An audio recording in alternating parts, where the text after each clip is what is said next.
The following episode of Bread for the People is brought to you by Side Hustle Bread, Long Island's handcrafted artisanal bread company. Side Hustle Bread is a family-run virtual bakery that's bringing the neighborhood feel back to Long Island, one loaf at a time. Head on over to sidehustlebread.com for more information, upcoming appearances, and merchandise.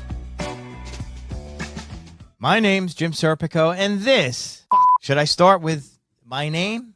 Or should I start with This Is Bread for the People? Do you like it like this? Welcome to Bread. Or do you like it like this? Welcome. Ready? Welcome to Bread for the People. Mine... Is there a script?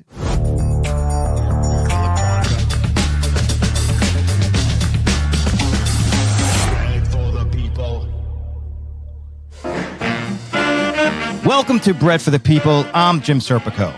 My next guest is the wine director for the American Express Centurion Global Lounge Network. He's a contributing editor to Food and Wine magazine, and he leads several private tours to southern Italy every year. He's written at least 11 books. He's an amazing speaker. Please welcome Anthony Giglio. Did I pronounce that right? No. Give me the last name. Did I pronounce Anthony right? Anthony's correct. But think of Jack and Jill. Giglio. Giglio. In Italian, it's two syllables, Giglio. But in American, I'll give you three. Giglio. It's easier. Please welcome Anthony Giglio. I like the proper name of Anthony. I'm Jim or Jimmy. I'm Anthony the Third, and my mother insisted that I be the Anthony because my dad was Tony and my grandfather was Tony. Exactly. So, guess what my wife's name is? I know the answer to this. Tony. In my family, I'm a third, but they called my father Junior to Mine not too. confuse him with his father, whose name was Vincent, which made no sense to me. Did he it use still doesn't. His middle name or something? Or I guess they say Vincent in American English is James. So we named my son James. It's not true at all. It's not true. Giacomo is James. That I know too. But I don't know. The Vincenzo, I don't know. So I named my son James, and we call him James proper. All right. And that's stuck. I broke the insanity and named my son Marco. So no, Marco Anthony, but Marco Anthony. That's amazing. So for our listeners, you have a side gig, which I'd like to ultimately get to, but to lay the groundwork in the context, you are an expert in wine, correct? I like to think so. Do other people think so? Probably not snooty master sommeliers. Really? Well, I just refuse to take it as seriously as they do. You know, master somms want to talk about the subsoils of the Rheingau, and I don't think any normal American cares about any of that. Okay. I'm totally being hyperbolic here. Like I think whenever I'm asked to host a tasting for the trade, right, I'm in my least comfortable position because I'm talking to fellow experts. So it's like Game of Thrones. Everyone wants to kill you. They all know. Everyone wants to do your job and do it better than you. So I'm not really loving the trade talks. I like talking to consumers better. It's interesting. I represent a couple comedians, and I just had a comedian that was brought up to give a big presentation to urologists for a pharmaceutical company in front of urologists and to lay out the whole PowerPoint. And they gave him all the fancy stuff that you're talking about in that field. And he was like, what the hell am I don't know anything about urology. And it turns out that the guy who runs the company stood up alongside him and kind of helped him out. And the comedian was actually really funny. And the neurologist ended up loving it because it wasn't what they expected. And it wasn't the typical thing that they would be bored by. Right. So what do you do when you're in a situation where you're speaking to other experts? Do you try to make it different? Or are you speaking to them? Like, what's going through your mind? I don't think I could be anything but different because I connect everything to stories and to experience. Like I try to get people to relax and talk about taste from a completely subjective place. So I'm talking to a bunch of experts, of course, but I still try and, humanize it all with anecdotes and things like that to try and also let them know that we're not going to do the PowerPoint with the red light and all that kind of thing, because it's just not how I teach. And I think, I think people get that. I just like to joke that, or I like to believe that there are a lot of serious somms in the trade who are annoyed at my style because again, I make fun of all of this. I just think that there's no other way to tackle this because it's so overwhelming and everybody thinks there's a right answer to what to pair with what and what to drink when and how. And I don't want to do that. My job is to make everyone feel comfortable trusting their taste, because if we switch it to food, everyone knows exactly what they like and don't like. But they always think that with wine, there's got to be the right thing and the wrong thing. And as I will tell you, Jim, there's only one wrong answer in any wine conversation, and that is white Zinfandel. I hear that, and I agree with that. Did you always feel this way about wine from the very beginning of your professional career? Oh, that's interesting. I don't think so. I think no. I can clearly look back to like my first wine articles in Wine Enthusiast back in the early '90s and cringe at how serious I was trying to be to sound like all of the 70-year-old retired lawyers who were writing for these magazines back then. It probably took a good decade for me to come into my own as writing the way I speak. Like I've always been a natural storyteller and a jokester, and always in trouble in school for conduct and misbehaving. But I never put that in writing because I thought that's not what I should be doing. But I've had a lot of angels along the way who've coached me and suggested things, and over it was just say it like you say it, write it like you say it, and that then became my teaching style, my speaking style, and all that. So it took a long time to pull it all together, but yeah, I've always loved wine. It was always on the table in our house from childhood, but it took a while to figure out how to talk to people, because through years and years of doing this, I learned to read a crowd. I learned to read reactions. I learned when I'm losing people, if I'm getting too technical or too far off on one of my many, many tangents, which I'm on right now. But I think it's important to keep it real for people. I mean, I really think this is a really intimidating topic that's like impossible to wrap your head around in a casual 1 hour tasting or something like that. So I try and make it really, really fun. I always guarantee people people hire me for a tasting and they're like, well, what makes you different than one of the other sommeliers we could hire? And I'm like, you will never laugh so much while learning so much. That's a guarantee. And you'll leave the tasting never having tasted wine this way before, and you'll never taste wine the same again. That I can't really tell you how I guarantee that, because who knows what happens after they leave. But I know that people learn to taste very differently when they taste with me, and I get tons and tons and tons of follow-up with stories like, oh, I tried that again. I did this at a restaurant. I did this to my friend. I tried this with my friend. I took everyone through this whole 3 sips thing, and it's a lot of fun. So one thing I like to ask my guests with unique jobs, you have a very unique job. I've never had a guest on the podcast that does what you do. And I'm looking at the list of who you've had on. I'm like, why am I on here? Well, because you're very interesting. I'm a curious person. I'm interested in a lot of different things. I'm interested in experts in their field, and I'm interested in sharing your story with our audience. And I think I could learn a lot from you. And if someone's a leader in their field, it's not so specific always to the field. I mean, you're already saying you're bringing something different than other experts in your field, right? That's interesting to me. And I think that's something that a lot of people could bring to whatever field they're in. Right. To be honest with you, I am trying to bring that to bread right now as a semi-professional, 3 years in bread guy with no bread experience prior other than baking in my home.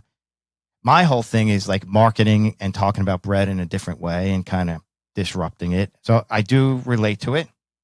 And I do find your story interesting. But back to one of the questions I like to ask people in your spot, because not everyone knows this is a job you can get into, or if they do know, I mean, I'm sure people have heard of sommeliers, but how does someone get into it? Did you know early on, you said there was wine on your table, but 7, 8, 10, 12 years old, I know my audience doesn't know yet that your father had a different idea for you. Right. And maybe we can get into that. But what did you think? My 8th grade teacher, who was this terrifying figure, Mrs. Drennan, who I still love. She passed away during COVID. but we were in touch through Facebook years later. But she wrote, it's one of those things where one person says something that could change your whole life. Yep. She wrote at a time when it hit the right way. In one of those, remember the blue notebooks we used to have for exams? She wrote, "You are clearly one of the best writers in this class." And that hit me really hard. Like, wow. And it was, just an essay I had written. And I took that with me into high school. And then I went to a Catholic high school, and there was this nun who really, really liked me, Sister Mary Ellen. She would say to me, "You need to keep writing. You need to keep writing. You need to keep writing." I don't know what I was going to do with that. I mean, finally, when I was looking at colleges, I went to Fordham, and I took up journalism to learn every facet of what that meant back then. And it was pre-internet. So, it was writing for real magazines, and then we had to learn broadcast and all these other things. But I didn't have wine at all in mind at that time. It wasn't until I went to work for a real estate finance magazine called National Real Estate Investor, which was like my first big job out of college. And my editor said, "Why are you here?" I've been working there for a year or two. And I said, "I don't follow." And she goes, "Why aren't you writing about wine? You should be in a wine magazine." And I thought she was crazy. And I told her that, when I look at wine magazines like Decanter and Wine Spectator, Wine Enthusiast, they're all very, very old writers. So I figured that you needed some pedigree and some age and distinction. And she said, "I think we could use a 22-year-old to pep things up in that world." So were you a hobbyist wine drinker? Why did they pick out wine at that point? I didn't even know it. Like, I didn't even realize it. So the reason why she said that to me was because we would have coffee in her office. She was single. She was 10 years older than me, but we'd always talk about our dating life, right? Like, and back then you could smoke in the office, and she would sit there and smoke and drink coffee, and we'd chat for 15 minutes every morning or whatever. And I was always talking about where I was last night and what wine I was drinking. And I didn't even hear myself. And she was like, "You really love wine. Why are you here?" And I thought, I never thought that there was any other thing I could be doing right now. I mean, it didn't even dawn on me. And she spun me around, and that planted that seed. And within months, I saw a copy of Details magazine. Yeah, I remember Details well. Right, early 90s. Yeah. And it was careers for 92. So it was like fall of 91. And it said, one of the careers was become a sommelier, meet chicks. Right. And it was just amazing. And I called the number for the Sommelier Society, and I asked if I could enroll. And they said, "We have 2 spots left. It starts next Tuesday at noon." And I thought, I work full time. How am I going to do that? And she said, "Well, this is for restaurant professionals. You're not going to find a school like this with this accreditation from France," and blah, blah, blah. It was a diploma course. So I went to talk to my editor, Dora Hattress, who planted the seed. And I said to her, "Remember that idea you had?" Well, and I told her the whole story. I showed her the details. And she said, "I think this is fantastic, but there's one big problem." And I said, "What?" She said, "Your big mouth." Right. And I don't follow it. She says, "If I let you leave on Tuesdays, every Tuesday for a year, we could both get fired. So we have to figure this out." So I vowed and never took lunch ever again. I was at my desk every day to make up for those 4 hours. I would leave a jacket on my chair, and she would shuffle things. Back then, it was when we had big boards. It was desktop. It was before computers, really. I mean, it was early desktop publishing. And she would lie and say, "Oh, I said to Anthony, it's the printer, to the typesetter. He's out interviewing somebody." She covered me. She completely like my angel over my shoulder. I'm going to stop you here. So this is another reason why talking to someone like you might not make sense on the surface, but it's a common theme in talking to people that have done this podcast. You take a job. It may or may not be the thing you want to do forever. You may not have known, but it sounds like you were responsible enough and good enough and well liked that somebody there was rooting for you, which is, and I'm into this stuff because I have kids college age and kids that have just gone into the workforce, and I'm into mentorship. And what we're saying is, it doesn't really matter in the present time. Enjoy the moment, work your ass off. Those people are going to help you, whether it's there or somewhere else. This person had your back. Yeah. Right. And if you go kind of an asshole saying, "This is not really what I want to do. I really shouldn't be here. I'm better than this." That person would have been shuffling papers on your desk and making it look like you were there. Yeah. I mean, that's just an amazing lesson. And the other interesting lesson I think here is, You went for journalism. It was related to writing. You didn't know what your end goal with journalism was. No. Right? You got to trust the process. I mean, there's something that comes out of it that you can use for the rest of your life. Maybe it's just connections, but a lot more than that came out of it. Another mentor type of person who is rooting for you. Another relationship. There were a lot of them. I could name, like, if I ever do write a book, everyone's always asking me why I don't have a memoir or something out there. I don't know, maybe when I'm 80, I'll sit down and do it. But there's a lot of people I could name that were there along the way who kept pushing me forward and lifting me up. I'm keenly aware of that, and I try to do that as much as I can and tell my kids about it too, so to get them in the headspace of gratitude and paying it forward, that kind of thing. And isn't it also like the term networking sometimes has a bad connotation? Yeah, it can be calculating as well. Exactly. But it sounds like you're networking without even thinking about it, right? And it's organic. Yeah. Yeah. And it's genuine. I would say that's part of when I'm asked, like, what's your secret sauce or your superpower? I would say I come from a blue collar family in Jersey City. I'm the first kid in my family to go to college, out of all my cousins too. My family still calls me Fancy Pants. And, when I was little, it was Thurston Howell and Robin Leach. Like, they're always making fun of me. Wait a second now. At what age did they call you Thurston Howell? Well, don't remember what in the 70s was when Gilligan's Island was on. So that's when what about you at that age? Did you go out and buy plaid pants? What were you doing? I did wear a lot of plaid. I had a lot of hand-me-downs from my cousin Dominic, who wore a lot of plaid country western stuff. He lived down in South Jersey, and they lived on a ranch. It was crazy. So I was always wearing, like, but that's not why. I wasn't the kid running around playing sports.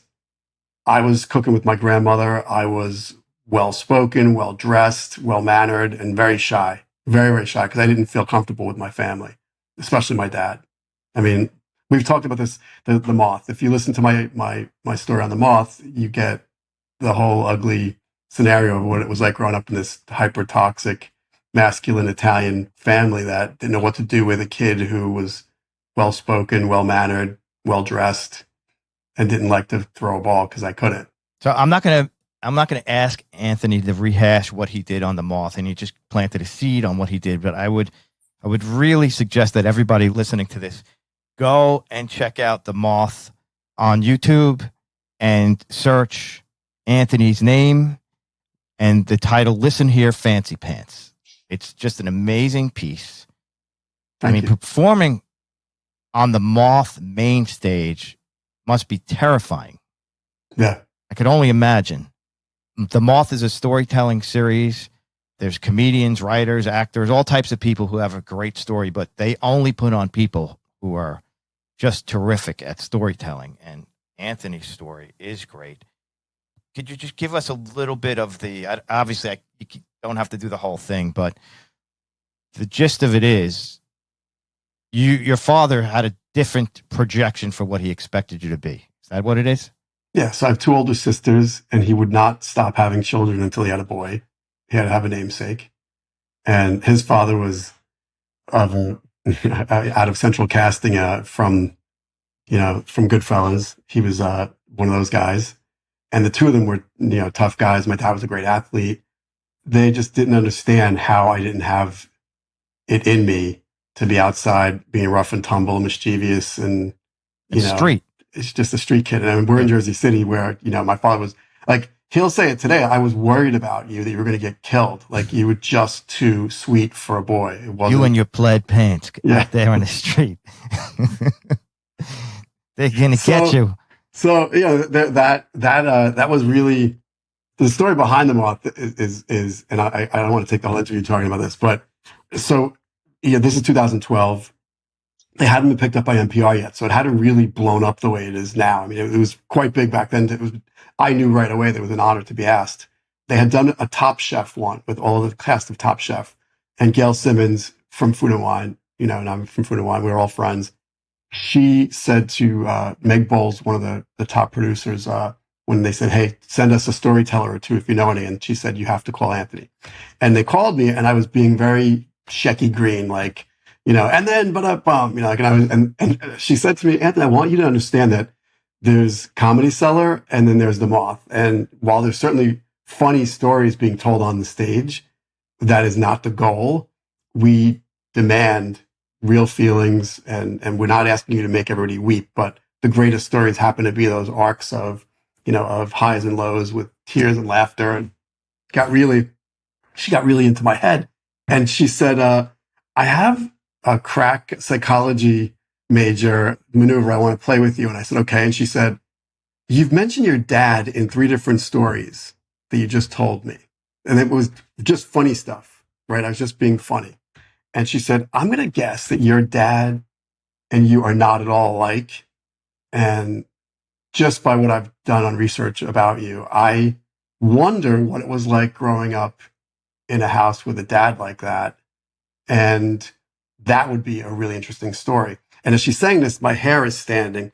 And I said to her, that's not going to happen. There's no way. I couldn't do that. And she said, so great. Here's what I'm going to say. I want you to think about it. I'm going to give you 24 hours. I'm going to call you same time tomorrow. And if you don't want to talk about it, you're going to have a great life. Obviously, you're doing fine. But if you want to take the plunge with me, I will take you through it, and I will get you through it, and we'll get you on stage to tell a great story. So that came before the actual story. It wasn't like I have this burning story I have to tell. No, this was just more phone like interview, I'm going to do The Moth. Yeah. And part of it was career-wise, like The Moth would be a great thing for what I do for a living? Or is it just I'm jumping outside the box? It sounds like an interesting journey. It was just because I knew that in my world, The Moth was this big, big, big deal. Like if you got asked, because, most people call in and leave a message and then they'll call you back if they think you're interesting. I got recommended and they called me. So I was like, I can't blow this. But I was being very nervous, jokey, kind of like the shtick I might do on stage and stuff like that, where I don't plunge into that kind of stuff on, during a wine presentation or something. And I was just being very light and funny. Like the highs and lows and depressing and make them cry and then drink wine? I try not to make wine drinkers cry. That's my goal. So I didn't expect that to come out of left field. And she was so good at getting me there. And I wrote a screenplay to try and put it all on paper. And then I had to report into her. And at the height of it, we worked for 8 weeks, 5 days a week, about an hour and a half, 2 hours. We had to be on the phone talking, and I had to learn how to memorize this thing for, it's 14 minutes there's no paper allowed. So it was how to get there, how to edit it, how to speak, where the highs and lows are, how to not break down, all that kind of stuff, because it's a lot. It's a lot. I'm going to put the link in the show notes so everyone can go check it out. Thank you. Yeah. But yeah, so I did it and they loved it. I mean, it was at the Old City Winery down on Barrack Street. And they asked me if I'd go on the road with them. So I went out to Milwaukee to the Pabst Theater, and Molly Ringwald was the headliner. It was so great. so great working with her. She's awesome. NPR comes into the picture and says, the profanity in his story is inappropriate and we can't use it. So they shelved it. Oh. And it went on the shelf for about 3 years. And I thought, it's meant to not come out into the world. Like, I don't have to tell my father after all, because that's what I was really worried about, telling him about The Moth. That I'd revealed a lot of family BS. And then I get an email in like 2016 saying, congratulations, NPR. 2016? Yeah, The Moth is going to air your episode it will be downloaded by 1 million people on Thursday unless you say no right now. And I literally had to run to the bathroom. Like I wonder if that's because basic cable was doing stuff and HBO and The Sopranos, and it was just a little more mainstream at that point. I wonder why. I don't know, but they put it on and I had to go tell my parents. And it was interesting. I thought he would take it really badly, but he didn't. He was actually great about it and just said, all I could tell you is what I always tell you, is that I didn't know what to do with you, because what did I know? Because I only knew what I knew. Right. And I was only trying to protect you and all that kind of stuff. So we've made, we've obviously made peace since I was a kid, but it was not easy growing up in that house. Now, I grew up with a very similar father. However, he and I weren't that different from each other. Right. That being said, you would have beat me up. I wouldn't necessarily beat you up, but I definitely had and still have kind of a street mindset. Where did you grow up, by the way?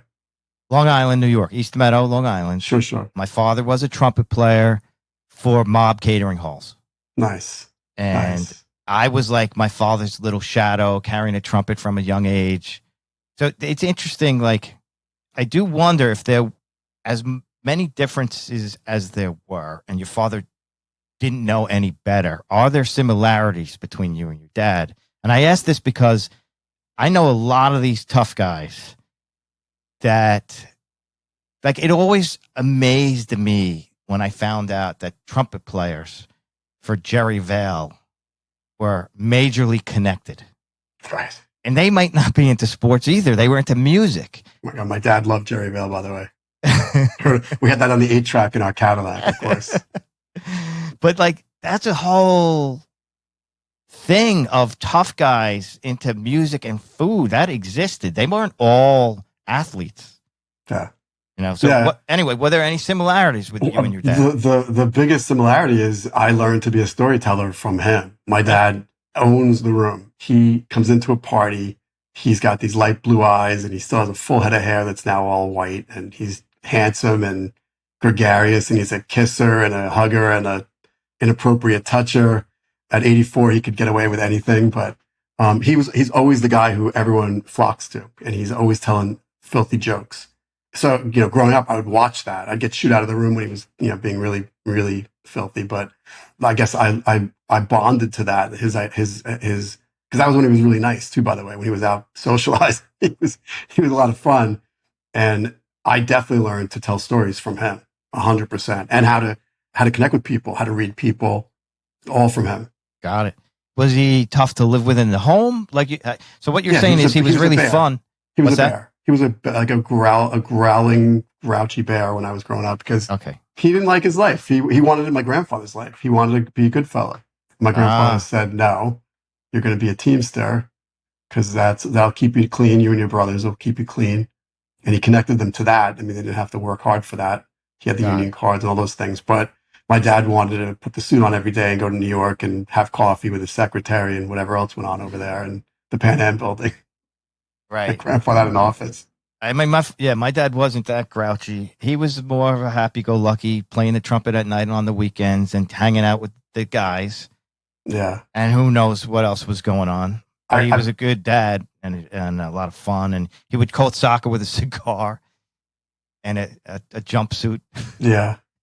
Listen, I don't want to paint it as all doom and gloom. I certainly had a lot of fun, but he didn't know what to do with me. And whenever I was always just hiding from him because he wanted to take me out to play catch, go to the park, and I didn't want to do any of it. And if I did, he was embarrassed at how bad I was, which only compounded the misery on both sides.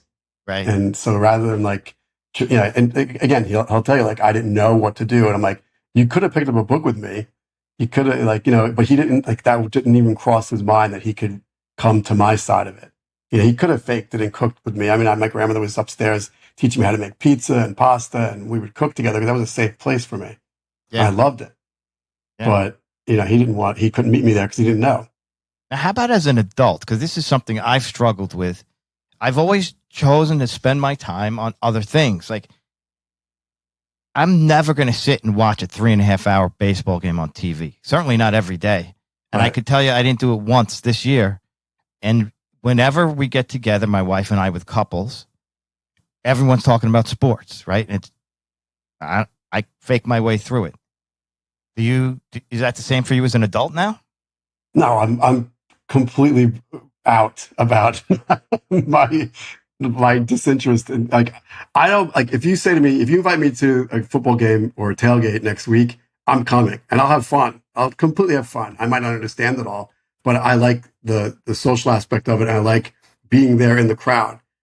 I never, ever, ever could sit down and watch 12 hours of football on a Sunday like my own son.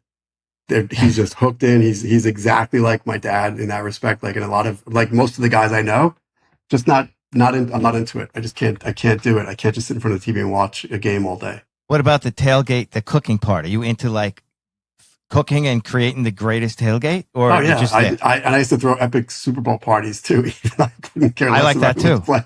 Yeah, I like that too. Yeah. I mean, as long as this isn't a test of like statistical, who knows what about what, I like, because I'm not going to play it. I like to continue what you said. I used to fake it, and at 55, I just don't give a shit anymore. Like we're the same age. I have a year left. I don't I'm a care. year behind you. I have nothing to. What would I be faking it for? I'm only going to make a fool of myself. I don't even just say anything. I just I'll just say I really don't care. Yeah, but it's frustrating sometimes because if that's what everyone's talking about for an hour, it's like, what the fuck am I doing here? Yeah. My last tailgate was, we did take my nephew to a Met game. There were 12 of us in the family, and I brought the barbecue, and I had this barbecue guy on, Malcolm Reed, talking about how he smokes bologna. So I started smoking mortadella and slicing it up at Citi Field. That was fun for me. Nice. Nice. So if you don't mind, I mean, this is a pretty big credit, the American Express Centurion Global Lounge Network. What is your role there, and how did that come to be? So American Express used to own American Express Publishing, which they sold after the financial meltdown in 2008. They used to own over, 20, 30 magazines.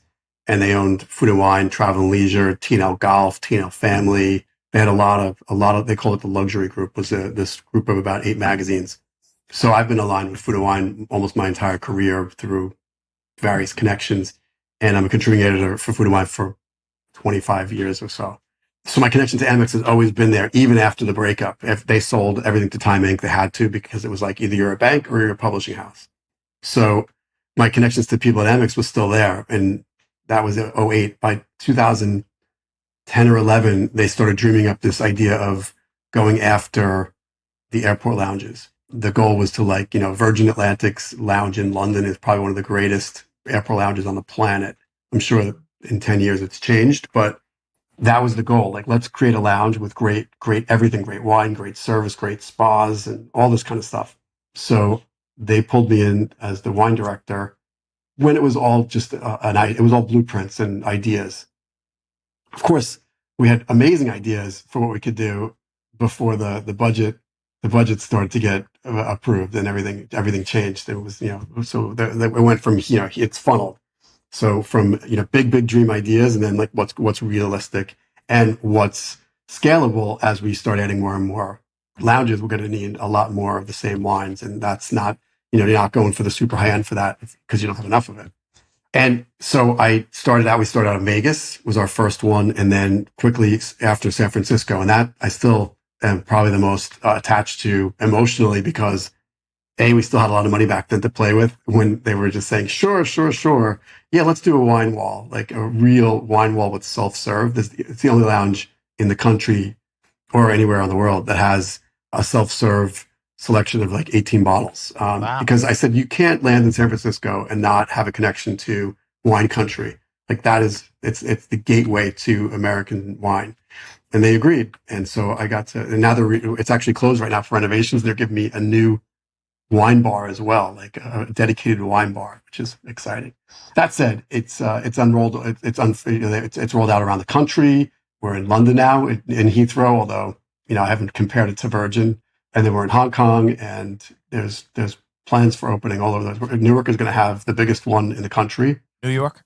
Yeah, Newark, New Jersey. Oh, Newark, New Jersey. New York's just opened, right? In Terminal 5, I think? Yeah, well, we had LaGuardia for a long time, but it was outside of security.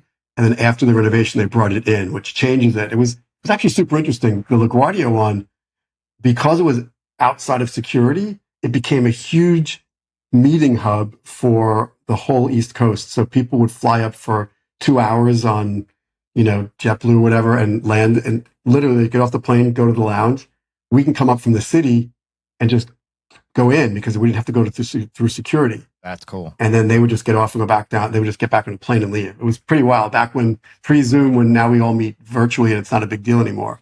But back when you had to meet in person, that was a huge thing. Anyway, and then we moved to now we opened JFK, and now they're building a whole new Terminal A in Newark with what'll be the biggest of the Amex lounges in the country until the next one. But we'll see. Right. So what do I do for them? I pick about a dozen wines.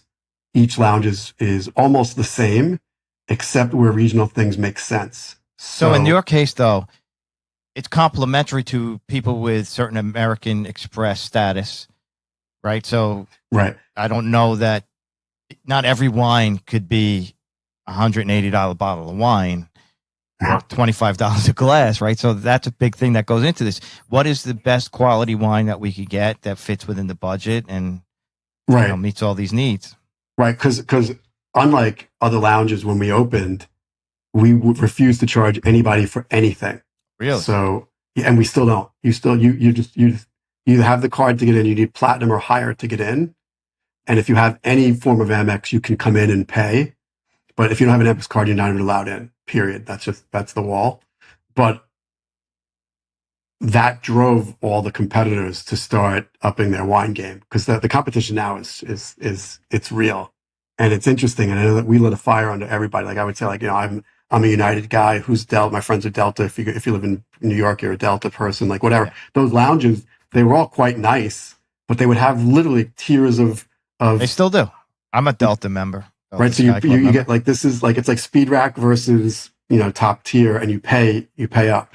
We don't do that. We still haven't done that. We'll never I don't pay up either. I just look around, make sure no one's next to me, and I go to the bottom of the barrel. So yeah. Or I point. I say, give me that one. So that's the thing. So because we're giving it all away, it's it's got to be good quality, but it's not going to be $180 a bottle. It just we couldn't possibly do that. Right. Do you consult with restaurants? I never did, and I would always get asked. But then during the pandemic, I started to work on wine lists for a couple of local friends who have people who were taking advantage of the pandemic to reboot. Would say, hey, can you help me write a wine list? And I thought, why not? I mean, the pandemic for me rewrote the bulk of my work anyway. I became a virtual wine ninja with I mean, I don't know if that's a little hyperbolic, but I pivoted during the pandemic because all of my speaking gigs got canceled. Yeah. And then my wife brilliantly said one day early in March, or midway in March, and said, why don't you Google Zoom and figure out what that is? I'm hearing a lot about this thing called Zoom. Yeah. And maybe we could, maybe you can come up with something. And we did one in the first month of the pandemic. We did a wine tasting. We had a connection to a sommelier, and we got like 10 couples. Told us what Italian wines to get. And I think I sent my bread out to all the people because they were in kind of our neighborhood, and we kind of paired it, and it was a fun thing. It was a really cool thing. One thing I wanted to ask you about was when I started to learn a little bit about wine, because we did a pleasure trip to Napa with some friends, and when you're at those places, you start to get into the personalities of the vineyards and understand a little more, and understand that you could bring wine to a restaurant and there's a corkage fee. And then it seems like there's 2 or 3 types that do it. You got the complete snob. You got somebody who really wants a good bottle of wine because they truly do love it. And then you got people trying to save money. What is the etiquette, and what is your whole take on being able to bring wine to a restaurant? It should be something that they don't have on their list. It has to be. I mean, that's 100%. You don't disrespect them that way, but it should be something really special. I can't believe anybody would come with like a bottle of Yellowtail and paint corkage on it, right? I mean, I guarantee you they do, but anyway. Right, but like, well, I mean, like corkage could be all over the place too. I mean, it could be as cheap as $25, as high as 50, 60 at some places. So it's got to be worth it to do that, right? So if your Yellowtail is $10, you're going to still pay 25 extra to open it. It doesn't make any sense. I mean, not at all. For me, I'm very careful with it. I usually ask in advance if it's okay, right? Like, because they might say, "Yeah, sure." Or some places we don't do corkage, and I might be annoyed to say, like, "Well, if you have a liquor license, you actually could. If it's a policy, it's a policy." But I would bring something that would blow people away, and I would always offer it to whoever's pouring, like, "Hey, please have a glass with us, or have a taste after. Keep a little bit in the bottle, something like that." It should be something really, really good to be a disruptor. If you're going to disrupt service, it better be worth it. Got it. And you've talked about wine pairing. You've written about it. There seems to be some cliches in wine pairing that people often write about. And Right, yeah. you don't see it that way. I think that there is nothing that a bag of potato chips can't do to make any wine taste better. That is the 100% truth. This whole idea of one of my biggest like the emoji of the head exploding is white wine with fish, red wine with meat. It's just complete. Can we use profanity on here? I mean, can I say it's complete bullshit? I mean, there's no. I get it as it's nice guardrails if you need it, but that just makes people think that there's other rules then. Because if there's that rule, there's got to be other rules, and it's like that's just a safe place to go. But I never learned how to really vocalize this until I had the most miserable summer of my life coding for drinks.com, which was a site I worked at in 2000. And we were trying to come up with an algorithm that would be able to help you match exactly the wine you need for your dinner or your meal. And you had to input it. Don't just say chicken. Is it on the bone, off the bone, skin on, skin off? Is it roasted, poached, boiled, simmered, stewed? What are the spices? Blah, blah, blah. Like, once you get that granular, there's no way you could just say, oh, chicken and Chardonnay, it's going to be great. Because it doesn't make any sense. What if you have it in a black plum sauce? I mean, that just takes it into red wine. What if you stew it in chicken fricassee with mushrooms? Mushrooms equals red wine. Like, let's have some fun. So I just think that you should approach food and wine pairing with an open mind and an open mouth and just have fun and see where it goes. You might learn quickly that it's not a great idea, but you can't ever discern that on one sip ever. Ever. You need to take at least 2 sips of a wine before you even think about it. And then the 3rd sip with food to see how it changes. And as long as the food isn't too spicy or too sweet and the wine is normal, like 99% of the wine we drink, it's got no added sugar, it should be interesting. And you could definitely start to build a vocabulary and a memory on that. But, so like food and wine, for example, all these years, I have had to write so many times about wine and junk food, or wine under 10, wine under 20, as the years went by, because we're trying to keep it democratic. This isn't something lofty.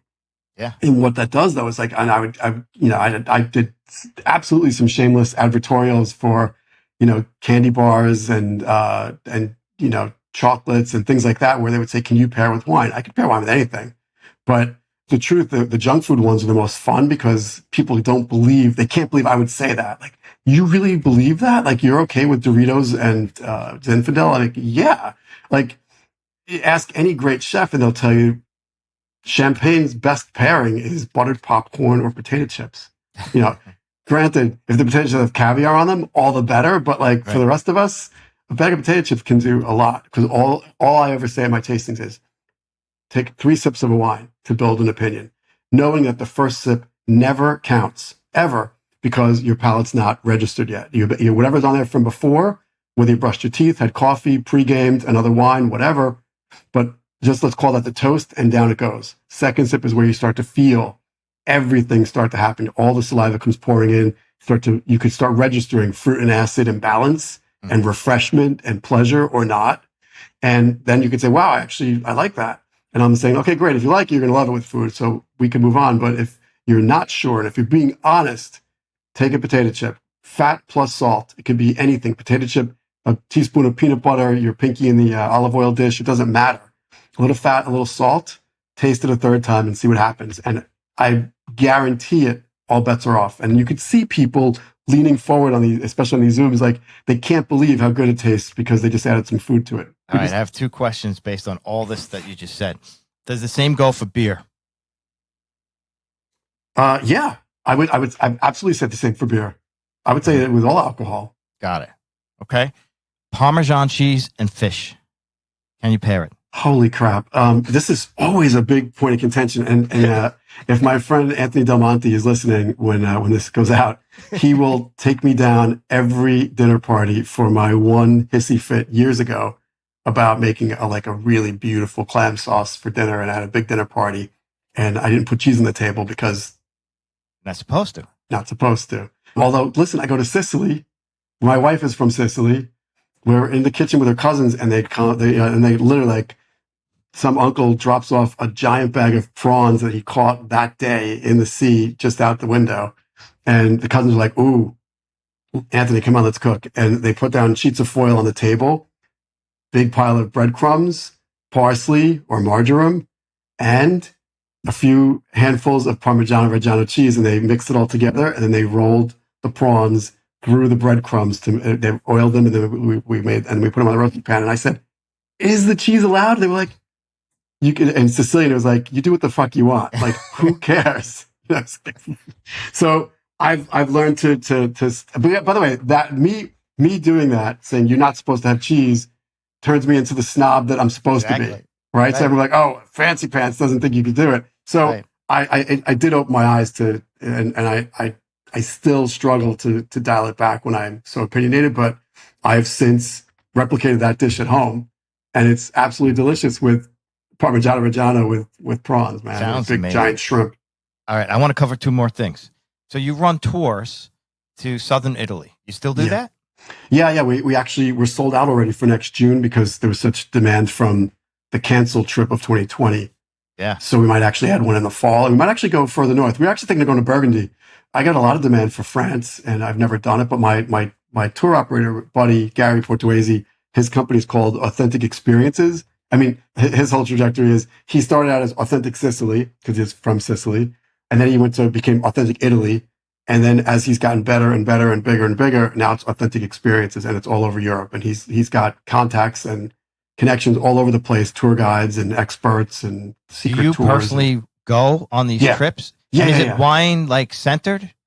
Oh, that's the whole point. Yeah. Like a lot of his tours are just people, going to villas and pools and yacht and it's rides. not Tuscany. No, it's Sicily.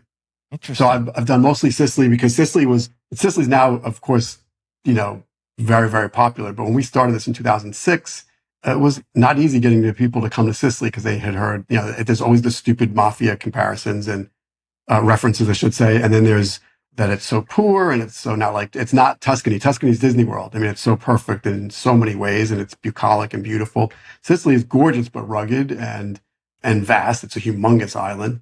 But we would take people to 5-star hotels and boat rides and crazy stuff. I mean, vineyard tours and helicopters and jeeps, and there's a lot you could do to have fun there. And we were on a roll for years, and then the pandemic hit, and we had to cancel 2 of them. But we're already sold out next June, and we're planning maybe something in the fall, like early, mid to late September before it gets cold over there.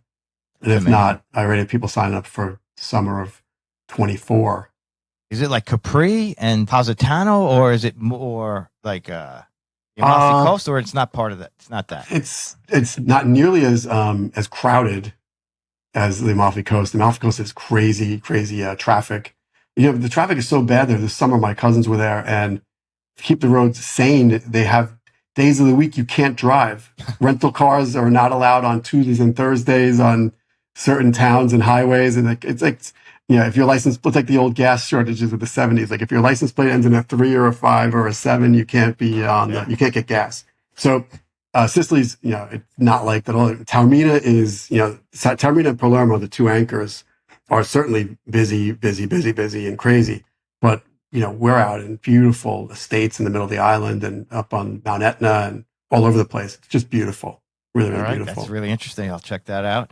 And then I want to get to your side gig. You started a side business, as I did. I started a bread company on the side. Yeah. You have something that seems a lot smarter because it's shelf stable. Not about smarter, but yes, it's shelf stable. I'm killing myself with bread that lasts for 7 hours. Tell me about the side gig. So, side gig. I'm an avid cook. I'm the guy who shows up at anybody's house and can't help myself but to get into the thick of it. Or I'm invited to come cook. That happens a lot too, because people just give up if I come over. They'll just say, just do it.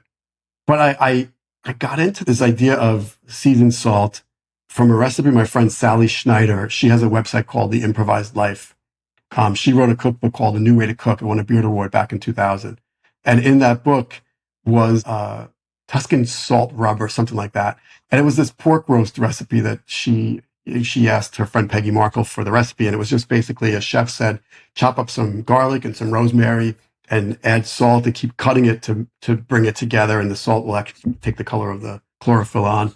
And I was fascinated by that. And I'm always making pork roasts for big dinner parties, especially when I was young and didn't have, I think that's the secret for any dinner party. Like when you're spending a fortune on so much, a pork roast is the cheapest thing you could put out there. And it's so delicious, a great pernil or a beautiful rib roast, something like that. But, I started playing with the rubs, and I realized, as a Southern Italian, we like a lot more garlic, and not so much rosemary as much as, maybe sage and parsley and thyme. And I started playing with it and making bigger and bigger batches. And then I would bring it to friends' houses and leave it in their kitchens after I left. And they would say, "What is this?" And I would say, "Put it on the eggs tomorrow morning for that hangover, and build a vinaigrette with it, and put it on the vegetables before you roast them." And people would say, like, "You really need to sell this." And I thought, who the hell would ever buy something from a guy who's not a chef? It doesn't make any sense. Like I'm staying in my lane. I'm staying in my wine lane.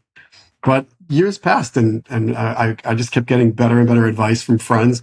And then I went to a dinner party where an importer was the neighbor of my wife's cousin. And she said, "Oh, you're the salt guy." And I was like, "Yeah, I guess, sure." She was, "You're the wine guy and the salt guy." And I said, "Sure." And she said, "We wanted you to come in and we'll taste your salt." So it's this company called Italian Products. They're in Elizabeth. And she's been doing this 30 years. She's from Rome. She's half Roman, half Swedish. Her name is Cecilia Ercolino. And she's this powerhouse in the import industry, special products, fancy foods, and all that. So she said, "We love it. We want to take it to the fancy food show and test it." And I was like, "I don't even have jars yet." And she's like, "Figure it out. You have 2 months." And then that was 2019.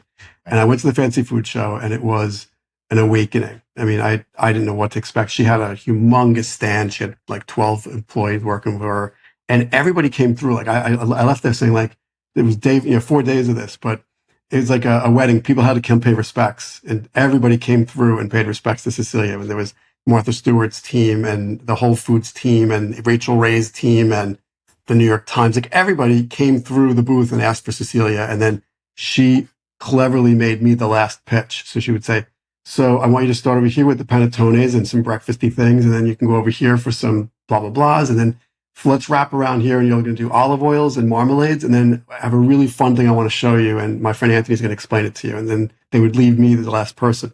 I got over 350 cards and a ton of advice.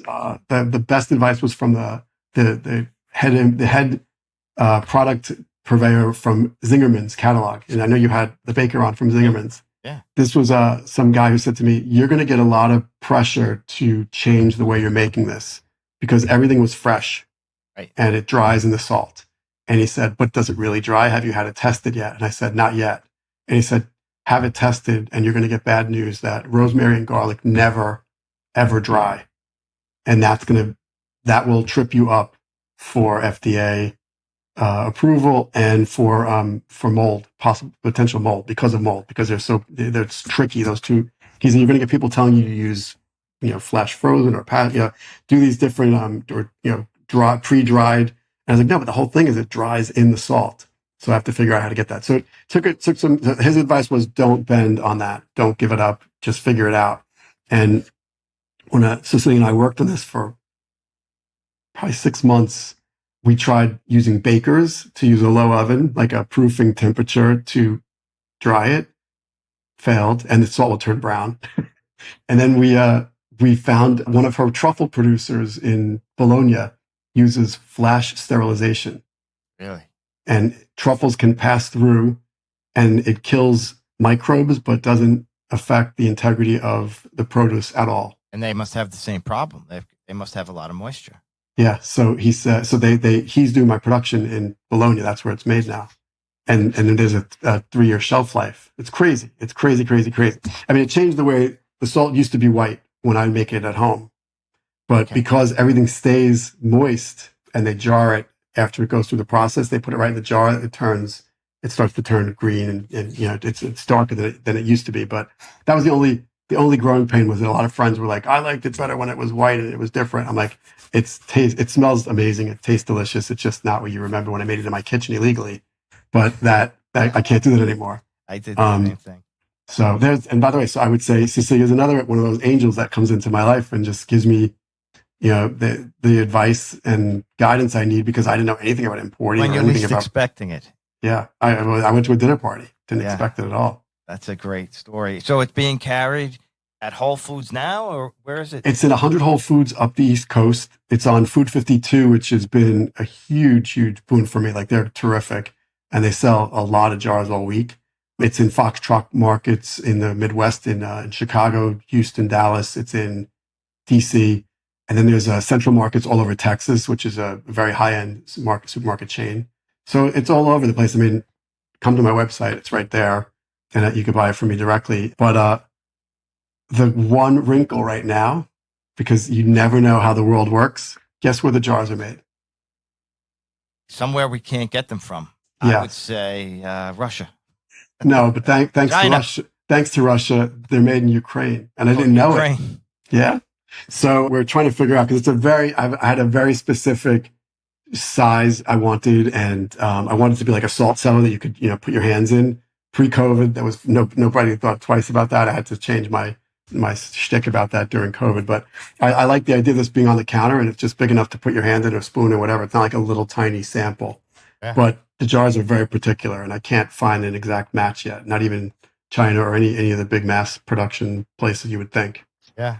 Working on it. I want to try it. I will send you some. Anthony, I think this was good. I think even though you thought I was crazy to ask, I think it made sense that you were on this thing. Well, thank you. I'm glad to be here. I hope our listeners think so. I'm sorry. I'm going to admit it now. I spaced out yesterday and I missed my first podcast ever. This is episode 25, and I missed it. I was dressed up better that day. I had a jacket on and everything. I owe you some time back.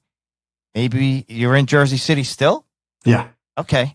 So if I make my way to Raza, which I have to do within the next few months, maybe I'm going give tonight. You a call. I'm going tonight. Oh, man. I have to go. Dan is one of my favorite humans on the planet. I listened to that interview. He's great. That was my first one. Really? That was the first one I ever did. And I am way more comfortable. Okay. I'm way more comfortable. All right. But awesome. Seriously, I really appreciate it. And I'd love to keep in touch with you. And I think you're doing cool stuff. And I think you're an amazing storyteller with a great sense of humor and a great personality. And I know that's why you're doing great things. And I wish you the best. Thank you, brother. Thank you so much. Take care. This episode of Bread for the People was brought to you by Side Hustle Bread, Long Island's handcrafted artisanal bread company.